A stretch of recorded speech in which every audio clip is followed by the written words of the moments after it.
오늘이 광복절입니다. 일본으로부터 식민지배를 받던 우리나라가 1945년에 해방됐죠. 그리고 그 해방된 날을 기념하는 날입니다.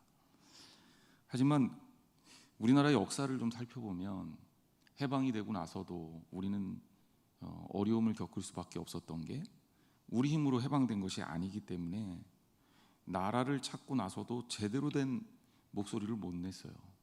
이리저리 열강에 휘둘릴 수밖에 없었습니다. 그리고 몇 년 지나지 않아 전쟁이라는 참혹한 결과도 우리가 겪었습니다. 그래도 현대사를 공부해 보면 우리나라는 기적이라고 불리울 만한 일들을 해냈습니다. 경제적 발전은 눈이 부실 정도입니다. 정말 최근 국뽕이라는 신조어가 생길 정도로 외국에 나가 보면 한국인인 게 정말 자랑스러울 수밖에 없을 때가 한두 번이 아닙니다. 외국에 제가 2000년에 처음 미국에 갔었는데 그때 미국에 가서 느꼈던 것은 한국 차는 싼 차, 한국 가전제품은 쓸만한 가전제품이 아니라 돈 없는 사람들이 쓰는 가전제품이었습니다. 하지만 최근에는 한국 차 좋은 차고요. 한국의 가전제품은 세계 최고입니다. 어렸을 때 그렇게 부러워하던 일본의 가전제품, 워크맨, 오디오, TV 부러워하지 않아도 이제는 더 이상 외국에서 밥솥 사보지 않아도 우리나라가 충분히 최고 수준의 이 경험을 할 수 있는 나라가 됐습니다. 일본을 비교하자면 더더군다나 올해 좀 뿌듯한 부분이 있어요. 우리나라 1인당 GNI, 1인당 국민소득이 GNP죠. 총소득이 GNP인데 GNI는 구매력 지수입니다. 국민 한 사람 한 사람이 얼마나 넉넉하게 살 수 있는지를 체크한, 물가를 고려한 제대로 된 지수라고 할 수 있는데 이 GNI가 2019년도부터는 우리나라가 일본을 한참 앞서가기 시작했습니다. 그 차이가 점점 벌어지고 있고요. 올해 우리나라가 처음으로 선진국이라고 국가를 분류하는 데 들어가기 시작했어요. 그래서 좀 실제적으로는 책임져야 할 일들이 좀 많아져서 부정적으로 보는 사람들도 있지만 그래도 어쨌든 우리나라는 이제 더 이상 후진국, 그리고 영어에 없었던 말을 만들어서 개발도상국 이런 표현 안 써도 됩니다. 옛날에 중진국이라도 표현을 썼는데 사실 중진국이라는 표현이 없죠. 근데 우리나라는 이제 어디 가서 이제는 선진국 대접을 받을 수 있는 나라가 됐습니다. 제가 올해 도쿄올림픽을 쭉 보지 못했지만 그래도 가끔 보면서 옛날하고 좀 다르다라는 느낌을 더 많이 받았는데 어떤 거였냐면 우리나라 그 도쿄올림픽 국가 순위 성적이 별로 좋지 못했어요. 그렇죠? 14위였던가요? 15위였던가요? 헷갈리는데 예전에는 은메달 따고 우리나라 선수들이 막 울었거든요. 금메달을 못 따서 너무 분한 거예요. 게다가 4등한 선수들은 정말 국민들한테도 대접을 못 받고 본인도 너무 속상해했었단 말이에요. 그런데 이번에 도쿄올림픽 보니까 4등한 우리 선수들도 국민들이 박수 쳐주고 4등한 우리 여자 배구도 국민들이 환호해 준단 말이에요. 참 그런 걸 보면서 이제 국민 문화도 많이 바뀌었다. 문화도 성장해서 더 이상 우리나라가 이제 문화 수출국 아닙니까? BTS가 세계 시장을 휩쓸고 있고 빌보드 차트에서 내려오지를 않고 있어요. 이게 거의 아시안으로는 있을 수가 없는 일이 벌어지고 있는 기적 같은 일입니다. 우리나라 영화가 기생충, 미나리 연속해서 아카데미상에서 상도 받았습니다. 상대적으로 후진적이긴 하지만 그래도 우리 정치도 조금씩은 나아지는 것 같다라는 생각을 합니다. 아쉬운 게 많지만 말입니다. 그래서 역사를 이렇게 돌아보면서 우리나라의 이를 발전하는 이 순간순간들을 되돌아보고 제가 공부를 해보니 전문가들이 그런 표현을 씁니다. 우리 한국이라는 나라는 아주 운이 좋았다. 너무 기가 막힌 타이밍에 세계의 모든 어려움에서 다른 나라들이 이렇게 폭삭 망하거나 잘하려 그러면 그렇게 성장하지 못하고 그 자리에 정체되거나 뒤로 가거나 이런 일 없이 우리나라는 꾸준히 그래도 계속 성장할 수 있었다. 그러면서 이 근대사를 설명하는 경제학들이나 역사학자들이 표현하는 말이 한국이라는 나라는 정말 운이 좋았다는 거예요. 그런데 저는요, 세상 사람들은 운이 좋은 나라로 취급할지 모르겠지만 저 같은 목사, 저 같은 크리스찬들은 그렇게 생각하지 않습니다. 왜냐하면 우리나라의 성장의 배경에 한국 교회의 성장이 있었거든요. 그리고 거기에는 기도하는 사람들이 있었거든요. 그리고 거기에는 결정적으로 하나님의 도우심이 있었다는 거예요. 그래서 저는 정말 하나님이 도우셔서, 하나님이 돌봐주셔서 우리나라가 지금까지 왔다고 생각합니다. 이제는 우리나라 앞에서부터 세야 돼요. 기분 좋은 게 키도 커졌어요. 우리나라 그 평균 키가 남유럽 수준은 됩니다. 이제 아시아에서는 거의 제일 크다시피 해요. 그러니까 키도 커졌어요. 얼마나 자부심이 있는지 모르겠습니다.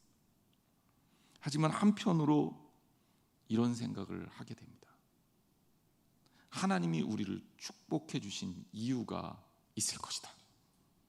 한국이란 나라에게 다른 나라가 주저앉고 할 때 우리가 주저하지 않고 일어설 수 있게 하신 이유가 있을 것이다. 하나님의 돌보심에는 이유가 있을 것이다. 아브라함을 복의 근원으로 세우시면서 아브라함을 통해서 온 인류 백성들에게 복을 주시기를 원했던 하나님께서 우리 민족을 세우시면서 우리 민족에게 원하시는 것이 있을 것이다. 오늘 우리 교회들이 어려움을 겪고 있습니다. 교회가 예배하는데 진짜 힘들고, 저도 목회를 이제 한 2, 3년 지나면 벌써 30년째 한다고 얘기를 하는데 30년이 다 돼가는 이 시점에서도 이런 때가 없었을 정도로 힘듭니다.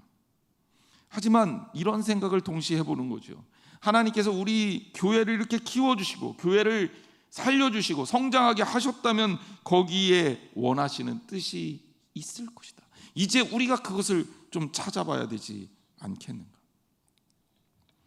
그래서 지난주부터 우리 교회에서는 제가 교회론을 가지고 여러분들과 말씀을 나누고 있습니다. J.D. 그리어 목사님의 책 담장을 넘는 크리스찬에 있는 내용을 다시 한번 인용하고자 합니다. 그 책의 1장에서 이 그리어 목사님이 이런 질문을 해요. 이 시대의 교회는 여전히 희망적일 수 있느냐? 이 질문이 가능한 이유는 뭡니까? 교회가 더 이상 희망적이지 않다는 전제가 있으니까 이런 질문을 하는 거예요. 문제의 핵심에는 수많은 사람들이 교회는 다니지만 예수 그리스도를 믿는 것이 무엇인지 정확하게 이해하고 있지 못하다. 그리고 실제적으로 미국의 통계 자료를 인용하는데 그 통계 자료를 보니까 암울한 게 사실입니다. 미국 교회 통계 자료를 볼까요? 복음적인 크리스찬들 중에 전도해 본 적 없다 90%. 7년 안에 5만 5천 개의 교회가 문을 닫을 것이다. 이게 라이프 리서치라는 연구기관을 통해서 조사된 바입니다.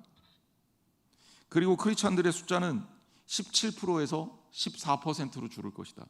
100명 중 예배 참석하는 크리스찬 14%밖에 안 된다는 거예요. 이 100명이라는 것은 전체 국민들 숫자 중에 크리스찬 퍼센트를 매긴 게 아니라 미국 사회에서 크리스찬 100명 중에 예배에 참석하는 크리스찬의 숫자예요.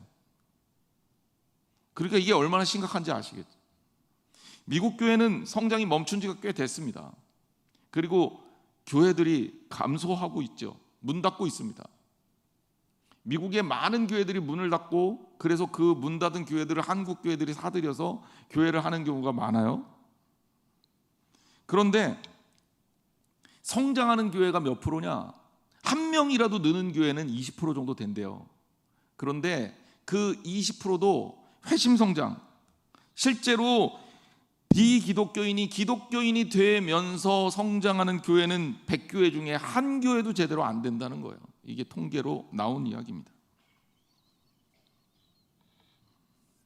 오늘날 한국 교회는 어떻습니까? 오늘날 우리도 별반 차이가 없습니다. 무종교 인원이 늘고 있고 전체 교인 중 교회에 출석하는 인원의 퍼센트도 줄고 있어요. 교회에서 헌신하겠다라는 인원도 계속적으로 감소하고 있습니다.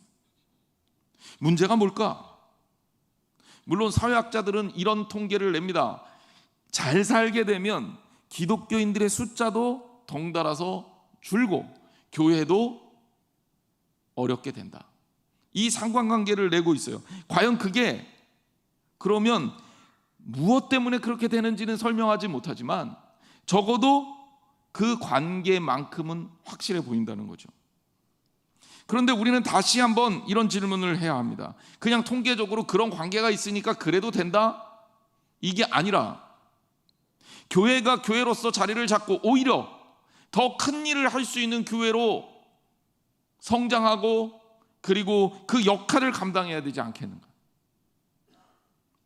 국가가 어느 정도 물질적으로나 문화적으로 성숙해지고 성장해지면 교회는 그것보다 더 본질적으로 가치 있는 역할을 감당해야 되지 않겠는가? 그런 면에서 다시 한번 질문합니다. 우리가 지난 시간에는 교회 내려놓고 심고 기다리는 교회의 특징을 얘기했다면 오늘은 교회의 본질에 대해서 다시 한번 이야기를 해보겠습니다. J.D. 그리어 목사님은 교회의 유형을 설명합니다. 그러면서 이런 질문을 해요. 어떤 교회가 진짜 교회냐? 그러면서 비유를 배로 합니다. 많은 교회들이 교회를 유람선으로 여기고 있다는 거죠. 교회가 유람선이라는 얘기는 뭐냐면 유람선은 어떻게 탑니까? 거기서 놀기 위해서 타죠. 관광하기 위해서 탑니다. 스포츠나 문화활동 여러 가지 유흥을 즐기려고 탑니다. 교회를 그런 이유 때문에 선택한다는 거예요. 내 세속적 욕구 때문에 교회를 고른다는 거죠. 스포츠, 아이 교육, 인맥, 내 사업 이런 것들 때문에 교회를 선택한다는 겁니다. 물론 교회 입장에서는 교인들에게 이런 서비스를 제공해줘서 한 명이라도 믿는 사람들을 더하게 하려는 노력을 해야 됩니다. 이건 교회 입장에서는 굉장히 목회적으로 유용한 일이에요. 하지만 교인들의 신앙은 그래서는 안 되는 거죠. 어떤 교회를 나가는데 그 교회가 하나님 보시기에 기쁜 교회인가, 그리고 건강한 교회인가, 교리적으로 잘못된 것은 없는가, 이런 것들을 보면서 판단하는 것은 오케이, 좋지만 시설이 좋아서 그 교회를 선택하고 또 여러 가지 세속적인 욕망을 채우기가 더 좋으니까 그 교회를 선택하는 식의 교인이 돼서는 안 된다는 거예요. 오늘날 문제는 교인들이 그런 방향으로 가고 있다는 거죠. 우리가 노매드 크리스찬이라고 부르는 신조어가 새로 나왔습니다. 유목하는 크리스찬이라는 말이에요. 왜 교인들이 한 교회에 정착하지 못하고 이리저리 떠돕니까? 왜 교인들이 심지어 교회도 없고 내가 나가는 교회에서 헌신도 안 하면서 신앙생활을 합니까? 왜 교인들이 관리해주지도 못하는 메가처치에 가서 신앙생활을 합니까? 내가 원하는 것들을 얻기 위해서요. 그런데 그 기준이 선하지 못한 거죠. 그래서 그리어 목사님은 이런 교회를 가리켜 뭐라고 얘기하냐면 유람선과 같은 교회라고 얘기합니다. 그리고 이런 교회는 진짜 교회가 아니라고 말을 합니다. 우리는 이런 교회를 지향해서는 안 됩니다. 유람선과 같은 그런 유흥을 위해 세속적인 세계의 연장선상에 있는 교회를 꿈꿔서는 안 된다는 거죠. 두 번째, 그리어 목사님은 두 번째 잘못된 교회의 유형을 전함으로 설명합니다. 전함은 어떤 배입니까? 전쟁하는 배입니다. 우리는 영적으로 전쟁을 하고 있는 거죠. 그러니 교회가 전쟁터에 있는 전함 같은 곳이어야 한다라는 것은 일리가 있는 얘기입니다. 그리고 수많은 교회가 이 모델을 따르기도 했어요. 그래서 우리가 생각하는 교회는 세상과 싸워서 이겨야 하는 교회, 전투를 하는 교회다라는 겁니다. 전통적이고 일반적인 교회의 모습이라는 거예요. 그런데 문제는 뭐냐면 교인들은 전투를 안 해요. 교인들은 전투를 안 합니다. 교인들은 뭘 하냐면 주일날 와서 예배를 드려요. 그리고 교회 와서 예배 드리는 게 끝입니다. 생활로 돌아가면 그냥 세상 사람들하고 똑같이 살아요. 마치 운동 경기를 하는데 교인들이 관중석에 있는 관중 같다라는 생각을 할 때가 많아요. 그래서 교회에서 전투를 할 수 있는 사람들을 뽑죠. 그리고 세웁니다. 목회자, 교역자들이에요. 목회자들, 교역자들이 열심히 선교하고 열심히 복음 전하고 그러면 여러분들은 우리 편 이겨라 그러고 응원하고 있는 거예요. 사탄과의 싸움에서. 여태까지 한국교회가 그런 식으로 자라오지 않았냐라고 질문하고 있는 거죠. 그런데 생각해 보십시오. 전쟁터는요, 교회가 아닙니다. 제 생활을 보니까 저는 제 생활 속에서 굉장히 믿지 않는 사람을 만날 기회가 적어요. 전쟁할 수 있는 기회가 적어요. 저는 새벽 예배 갔다 오고 그리고 식사를 하고 교회에 출근해서 교인들 만나는 걸로 일과를 시작하고, 교회에 출근하면 교역자들 만나는 걸로 일과를 시작하고, 때론 신방 가면 또 교인들을 만나며, 예배를 드려도 교인들을 만나고, 퇴근해서 집에 가도 우리 식구들은 다 교인이에요. 그러니 제가 생각해 봤는데 안 믿는 사람 만날 기회가 없어요. 그런데 우리 교인들의 삶은 어떻습니까? 여러분, 가정에서 떠나는 그 순간에 수없이 믿지 않는 상황 속에서 세속적 공동체에서 살아가야 합니다. 저는 전쟁터에 서 있지 않아요. 전쟁터에 서 있는 사람들은 누굽니까? 여러분들이잖아요. 교회가 전쟁터에 있는 게 아니라 여러분의 삶의 현장, 여러분의 일터, 이곳이 때로는 가정이 영적 전쟁을 치러야 하는 전장이란 말이에요. 그런데 교회는 전투함이 되고 여러분들은 전투함을 응원하는 사람들이 되면 오늘날 교회 모델로 맞지 않는 거죠. 그래서 그리워 목사님은 교회는 전함이 될 수 없다고 말합니다. 그래서 세 번째 유형을 제시합니다. 바로 항공모함입니다. 항공모함은요, 전쟁을 하지만 전투는 잘 안 합니다. 제가 이 예화를 책에서 읽고 항공모함이 전쟁을 어떻게 하는지 궁금해서, 저는 육군에서 군 생활을 했기 때문에 육군 작전 작게는 배웠지만 해군은 어떻게 운영되는지 잘 몰라요. 그리고 더구나 항공모함은 우리나라에 없어요. 앞으로 보유한다 그러는데, 그래서 제가 공부를 했습니다. 여기저기 찾아서 공부를 해보니 항공모함을 갖는다는 것은 의미가 굉장히 특별하더라고요. 항공모함의 특징은 뭐냐면 전투 능력이 별로 없어요. 그냥 큰 배입니다. 항공모함에는 전투기가 있고요, 그리고 전투함이 있고 잠수함이 있습니다. 미국의 경우를 예를 들어보면 항공모함에 이 움직이는데 항공모함 혼자 움직이는 게 아니라 항공모함에 따라붙는 그 무기들이 있어요. 예를 들면 항공모함이 한 대가 있으면 그 주위에 3-4척 이상의 이지스 전투함, 구축함이죠. 항공모함에서 가장 아랫단계, 전투함으로 가장 강력한 배가 이지스 구축함입니다. 우리나라에도 이 이지스함이 있거든요. 그것이 3-4대 이상이 따라붙는 거예요. 그 다음에 2척 이상의 공격형 원자력 잠수함, 그리고 이들을 지원하는 군수 지원함, 그리고 항공모함 배 위에는 함재기라 그래서 전투 항모 비행단이 있습니다. 그러니까 이 항모, 이걸 가리켜서 뭐라 그러냐, 항모 전단이라 그러는데 어마어마한 전투력을 가진 기지예요, 일종의. 그런데 이 기지가 배에서 움직이는 거죠. 그래서 항공모함을 이용한 전투는 어떻게 치러지냐면, 전장이 있으면 전장에 배를 보내고 전장에 비행기를 보내고 때로는 전장에 잠수함을 보내면서 움직이는 기지 역할을 하는 게 항공모함인 거예요. 그러면서 그리오 목사님이 항공모함 같은 교회여야 된다라고 얘기를 합니다. 우리가 꿈꿔야 될 교회는 우리의 전장인 세상에서 성도들이 그리스도의 뜻을 성취할 수 있도록 성도들을 지원하고 훈련하고 파송하는 역할을 해야 된다는 거예요. 실제적으로 전쟁은 우리 성도들이 각각 처한 그곳에서 하나님의 사역자, 사명자, 하나님의 교회 역할을 감당하면서 여러분이 치러야 하고, 여러분들이 전쟁을 잘 치를 수 있도록 준비해주고 훈련시키고 도와주고 공급해주는 역할을 하는 거예요. 전투기에 연료가 떨어지면 그러면 본토까지 가지 않아도 항공모함으로 돌아와서 연료를 채울 수 있는 거예요. 배에 먹을 것이 떨어지면 식량을 공급해 주는 것들을 항공모함이 하는 거예요. 교회의 모델은 그래야 된다는 거예요. 여러분의 삶이 선교적 전쟁터입니다. 영적 싸움이 일어나는 곳이에요.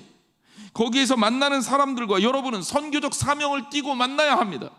여러분을 통해서 예수 그리스도의 복음이 전달되어져야 하고, 여러분들이 누리고 있는 하나님과의 관계를 통해서 만나는 이루어지는 축복이 그들에게 연결되어야 합니다. 교회는요, 바로 여러분들이 그런 역할을 할 수 있도록 지원하는 역할을 해야 되는 거예요. 목사가 선교하는 게 아니라 여러분이 선교하고, 목사는 여러분들이 선교할 수 있도록 지원해 주는 역할을 하는 겁니다. 교회는 바로 그렇게 파송하는 곳이어야 된다. 우리가 다시 한번 이 시대를 생각해 봅니다. 교회 모이기가 너무 힘든 시대가 됐어요. 제가 우리 교인들 얼굴도 다 확인하지 못한 상황입니다. 하지만 그럼에도 불구하고 우리가 한양제일교회라는 교회 공동체를 이루고 있다면 다시 한번 우리 교회의 본질을 생각해 볼 때가 됐다는 겁니다. 왜 하나님이 우리로 하여금 이런 어려운 시기를 겪게 하셨을까? 교회의 본질을 다시 찾을 수 있게 한다는 겁니다. 아이러니하게도 초대교회 때 교회가 부흥이 일어났던 사건이 있었어요. 그게 어떤 일이냐? 박해가 일어나면서 교인들이 흩어졌습니다. 박해를 통해 교인들이 완전히 뿔뿔이 흩어졌어요. 처음에는 이것이 모이지 못하게 되는 원인이 됐으니 비극적인 사건이었습니다. 그런데 박해를 통해 교인들이 흩어졌는데, 그 교인들이 흩어지면서 그냥 흩어지고 교회가 사그러진 것이 아니라 흩어진 그곳에서 복음을 세우기 시작했습니다. 기적이 일어난 거죠. 왜 박해가 일어났을까? 하나님께서 원하시는 것이 있었다는 거예요. 오늘 우리에게 어려움을 왜 주셨을까? 우리가 이제 다시 한번 교회의 모델을 업그레이드 시키면서, 세상이 이렇게 발전했는데, 우리나라가 이렇게 발전했는데 우리 교회도 성장하고 자라야 되지 않겠습니까?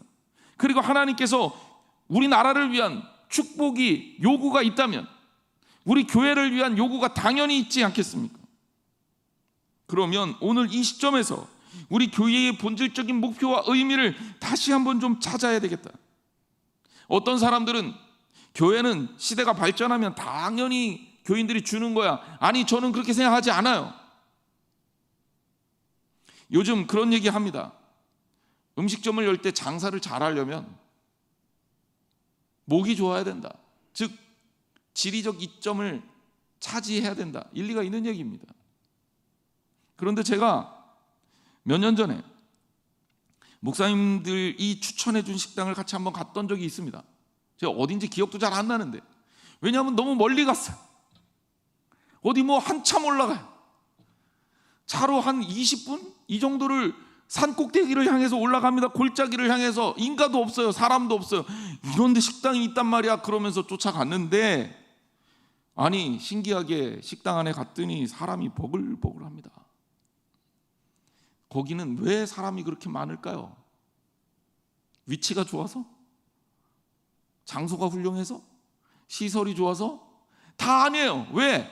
내부 인테리어도 별로 없고 건물도 별로 그렇게 대단하지 않아요. 이유는 딱 하나입니다. 뭘까요? 음식이 맛있으니까. 저도 가서 투덜투덜 거리면서 갔어요. 왜? 귀찮잖아요. 아니 밥 한 번 먹으려고 이렇게 시간을 투자해야 된단 말이야. 먹어보고 생각이 바뀌었습니다. 여러분, 식당이 잘 되려면 음식이 맛있어야 돼요. 그 단순한 원리입니다. 교회가요, 하나님이 기뻐하시는 공동체가 되기 위해서는 교회가 본질적인 부분을 잘 갖추고 있으면 됩니다.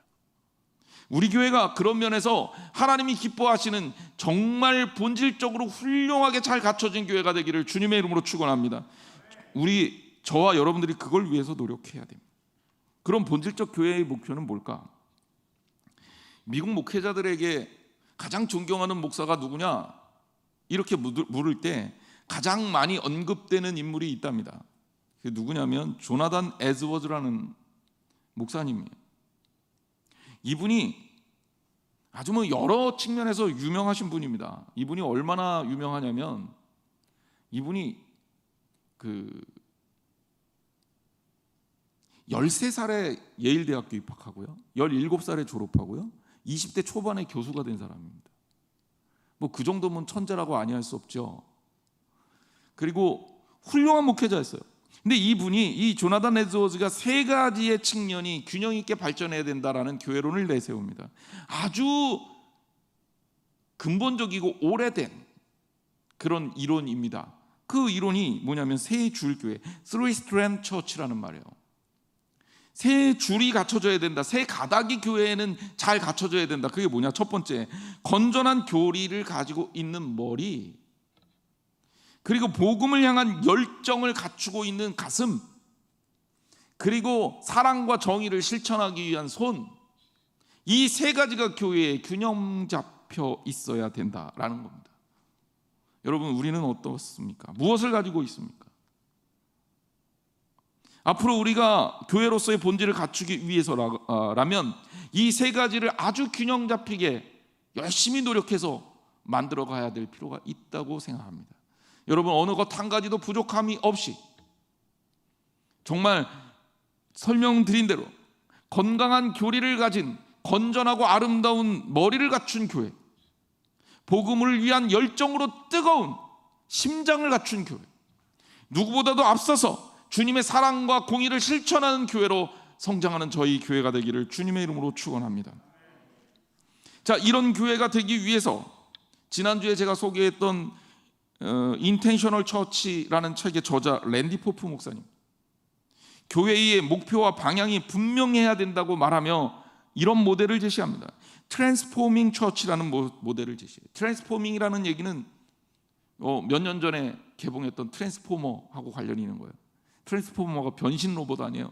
변화하고 성장하고 움직이고 개혁하는 교회라는 거죠. 예수 그리스도를 고백하고 그리고 예수 그리스도를 주라고 인정하는 공동체로서 우리는 우리 안에서 하나님의 백성들이 자신의 삶을 향한 하나님의 기획과 디자인을 이해하도록 하는 신앙의 울타리를 가질 필요가 있다라는 것을 얘기합니다. 이건 본질이죠. 교회가 그리스도 안에서 건강해야 합니다. 예수 그리스도 중심의 복음이 선포되어져야 합니다. 여러분들이 따라야 될 기준이 말씀과 그리스도예요. 다른 어떤 것이 기준이 될 수 없습니다. 이런 교회가 되는 것은 무척 중요한 일입니다. 그리고 더 나아가 보내는 교회로서 역할을 감당해야 된다. 우리가 한국모함이라면 여러분 한 사람 한 사람이 세상을 향해서 보내어지는 사람들이 돼야 된다. 선교할 수 있는 조직을 갖춰야 한다라는 겁니다. 교회는요, 끊임없이 자신을 개혁하며 정체되어 있는 조직으로서의 교회가 아니라 포마돼서 움직이지 못하는 완전히 굳어버린 교회가 아니라 운동하는, 움직이는, 그리고 스스로를 변혁할 수 있는 그런 교회여야 한다라는 겁니다.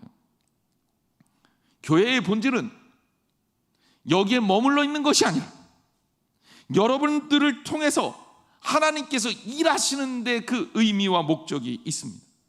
우리는 바로 그런 교회가 되어야 합니다. 하나님은 아브라함을 부르실 때, 우리가 복 이야기하면 늘 빠지지 않고 나오는 인물 아브라함을 그냥 부르신 게 아니에요. 그를 그냥 부르실 때 그를 통해서 땅의 모든 족속에게 복을 주고자 하셨습니다. 그는 복이었고 다른 이들에게는 복의 통로자였던 거죠. 아브라함 복 받고 끝나는 게 아닙니다. 이게 하나님의 시나리오가 아닙니다. 교회가 성장한다고 생각해 보십시오. 우리 교회도 반드시 성장할 겁니다. 왜? 건강한 교회가 성장하는 것은 하나님이 기뻐하시는 일입니다. 자, 우리가 성장을 해요. 교인 수가 늘어나고 교회 예산이 늘어납니다. So what? 그 다음에 뭐 할 건데요? 성장하고 끝낼 거면 성장하는 의미가 없어요. 성장하면 커져서 성장해서 건강해지면 그럼 우리 교회를 통해서 우리 성도를 통해서 하나님이 일하셔야 된다는 겁니다. 창세기에 하나님께서 아브라함에게 복을 주시고 그 복에 대한 약속을 하는 장면을 다시 한번 살펴봅시다. 창세기 12장 1절부터 3절까지 말씀을 보면 이렇습니다. 여호와께서 아브라함에게 이르시되 너는 너의 고향과 친척과 아버지의 집을 떠나 내가 내게 보여줄 땅으로 가라. 내가 너로 큰 민족을 이루고 내게 복을 주어 내 이름을 창대하게 하리니 너는 복이 될지라. 너를 축복하는 자에게는 내가 복을 내리고 너를 저주하는 자에게는 내가 저주하리니 땅의 모든 족속이 너로 말미암아 복을 얻을 것이라 하신지라. 자, 여기서 우리가 이 말씀을 좀 다시 한번 확인합시다. 내가 너로 큰 민족을 이루고 내게 복을 주어 내 이름을 창대하게 하리니, 그러면서 뭐라 그랬어요? 너는 뭐가 될지라? 복이 될지라. 복을 받는 게 아니라, 우리 한국적 상황에 익숙하니까 복 받으세요 그러면 좋죠? 좋잖아요. 우리 한국 사람들이 제일 좋아하는 말이 복이래요. 복 싫어하는 사람은 없어요. 자, 아브라함한테 근데 복을 받아라라고 얘기한 게 아니라 뭐라고 말씀하셨어요? 너는 복이 될지라. 너는 복이 될지라. 이거 그냥 말 그대로 번역하면 너는 복이야 이런 말이에요. 너는 복 그 자체라는 거예요. 여러분은 복을 받은 게 아니라 이미 복을 받아서 복 그 자체가 되었음을 인정하시고 기억하시기를 주님의 이름으로 축원합니다. 그래요, 하나님의 백성들은 복 그 자체가 되어야 합니다. 왜? 복 받는 걸로 끝나는 게 아니거든요. 우리가 복이 되는 걸로 끝나는 게 아니거든요. 3절 말씀 보세요. 너를 축복하는 자에게는 내가 복을 내리고 너를 저주하는 자에게는 내가 저주하겠다. 그 다음에 무슨 말씀이 나와요? 땅의 모든 족속이 너로 말미암아 복을 얻을 것이니라 하신지라. 그러니까 하나님의 시나리오는 뭐냐면 아브라함이 복이고 아브라함을 통해서 다른 모든 족속에게 뭘 하시기를 원한 거예요? 복을 얻게 하시기를 원한 겁니다. 다시 말하자면 하나님께서 우리를 복되게 하신 것은 이 복을 통해서 다른 사람들에게 복을 주기 위한 거예요. 그러니 우리는 하나님의 복이자 거룩한 복의 통로자인 것입니다. 요한복음 20장 21절에 보면 예수님께서 이런 말씀을 하셔요.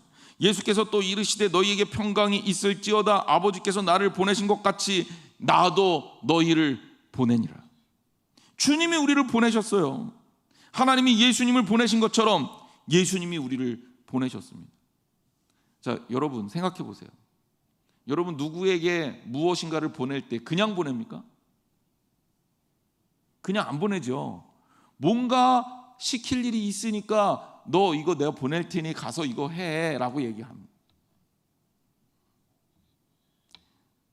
저 어렸을 때요, 지금은 이제 워낙 배달이 잘 돼 있으니까 그런 일들이 적은데 부모님들이 심부름을 시키잖아요. 그러면 학교 가서 선생님들한테 착한 일 하기 뭐 이런 거에 엄마 심부름 잘하기 뭐 이런 거, 그리고 일기에다가도 무슨 심부름을 했다 이런 걸 적었던 기억이 있습니다. 근데 한 번은 제가 은사 중에 하나가 까먹는 은사예요. 하여튼간 뭐 이것저것 까먹는 거는 정신없이 까먹는데, 지난번은 제가 심지어 우리 집 비밀번호를 까먹어서 당황했던 적이 있습니다. 못 열어갖고 문을요. 제가 걱정하지 마세요. 원래 어렸을 때부터 그랬다니까요. 제가 어렸을 때 얘기하려고 목사님이 정신이 없나 보다, 치매인가 보다 이러면 큰일 나요. 그거 아니에요. 어렸을 때부터 그랬다니까. 어렸을 때 하여튼 심부름을 시켜서 그러고 심부름하러 갔습니다. 우리 집이 꽤 그래도 언덕 꼭대기에 있어서 그 언덕을 내려와서 가려면 한 15분 20분은 걸어야 되는 그런 집이에요. 그래서 딱 갔는데 나를 왜 엄마가 여기에 시켰는지 잊어버린 거예요. 뭐 사오라 그랬지? 생각이 안 나요. 도대체 생각이 안 나요. 무슨 생각하고 왔는지 참 원망스럽기도 하고. 요즘 같으면 휴대폰으로 전화해서 물어보면 되잖아요. 그땐 또 휴대폰도 없고 전화도 없어요. 어떻게 해야 됩니까? 다시 가야죠. 뭐 방법이 어디 있어요? 다시 가요. 그럼 혼날까요? 혼나지 않을까요? 어떻게 그렇게 잘하세요? 그럼 혼났어요. 근데 참 지금 생각해도 어이가 없지 않습니까? 보냄을 받았는데 보냄을 받은 사람이 왜 내가 여기 보냄을 받은지를 몰라. 심부름을 했는데 내가 왜 심부름을 하러 여기 왔는지 몰라. 우리가 이 땅에 하나님께서 목적이 있어서 우리를 여기에 살게 하셨다니까요. 근데 많은 크리스찬들이, 많은 사람들이 내가 왜 사는지 몰라. 내가 무엇 해야 할지 모른단 말이에요. 나중에 하늘나라 갈 때, 주님 다시 만날 때 어떻게 하려고 그러세요? 마틴 루터는 이런 얘기합니다. 예수님이 수없이 돌아가셔도 그 소식을 듣는 자가 없다면 아무 소용이 없다. 예수님이 십자가에 달려 돌아가시는 일이 여러 번 있다 그래도, 수없이 그런 일이 발생해도 그걸 전해 주는 사람이 없다면 무슨 의미가 있겠느냐는 거예요. 찰스 스펄전은 말합니다. 모든 크리스찬이 선교사가 아니라면 그리스도인인 척하는 사기꾼이다. 심한 말 같지만 진리입니다. 교회는요, 사명을 위해 존재합니다. 교회가 커지고 성장하고 그리고 예산이 많아져서 할 수 있는 일이 많아졌어요. 그래서 뭐 어쩌라고요? 그것 가지고 하나님의 쓰임을 받아야 될 것 아닙니까? 돈 모아놓고 우리는 이렇게 예산이 많은 교회야, 이렇게 훌륭한 건물을 갖춘 교회야, 그걸로 끝낼 겁니까? 물론 우리가 그렇게 되는 교회가 돼야죠. 무엇인가 할 수 있는 교회가 돼야죠. 근데 그 이유가 있다는 거예요. 예수님은 그분의 교회를 세우시고 사명을 주신 것이 아니라 예수님은 사명을 위해서 교회를 세우신 거예요. 여러분들을 보내시고 여러분에게 사명을 주신 게 아니라 사명이 있어서, 하나님의 뜻이 있어서 여러분을 이 자리로 부르신 거란 말이에요. 그러면 우리는 하나님의 자녀로서의 삶을 살아야죠. 교회는 그런 의미에서 정체되고 고정되고 머물러 있는 기관이 아닙니다. 움직여야 하는 기관이에요. 교회는 변혁해야 하는 기관입니다. 운동의 가장 커다란 특징이 뭡니까? 움직임이에요. 살아있다는 거죠. 움직여야 살아있는 겁니다. 안 움직이면 살아있어도 살아있는 게 아니죠. 움직이지 않으면 머릿수는 채울 수 있을지 모릅니다. 하지만 주님이 주신 사명을 감당할 수는 없습니다. 여러분, 우리는 과연 변혁하고 살아 움직이고 있습니까? 하나님이 주신 사명을 성취하고 있습니까? 내 삶에 주님의 모습을 담고 있습니까? 중세교회의 타락을 깨치고 종교개혁을 일으켰던 개혁자들이 가지고 있는 모토, 특별히 이것을 채용하고 있는 개혁교회의 모토는 이렇습니다. 에클레시아 리포르만타 셈페르 리포르만타 에스트. 개혁되어진 교회는 항상 영원히 개혁되어야만 한다. 교회는 가만히 있으면 안 된다. 스스로 계속해서 개혁해야 한다는 거예요. 움직여야 된다. 전환하고 변환해야 한다는 거예요. 하나님이 원하시는 하나님 나라를 위해 스스로를 바꿔야 한다는 거예요. 우리는 무엇인가에 대한 개혁의 주체가 아니라 가장 먼저 개혁되어야 될 대상입니다. 우리가 개혁하는 것이 아니라 하나님이 나를 바꾸시고 나를 개혁하시고 그리고 바뀌어진 나를 통해 세상을 바꾸시는 겁니다. 바울은 교회를 향해 말합니다. 에베소 4장 11절과 12절.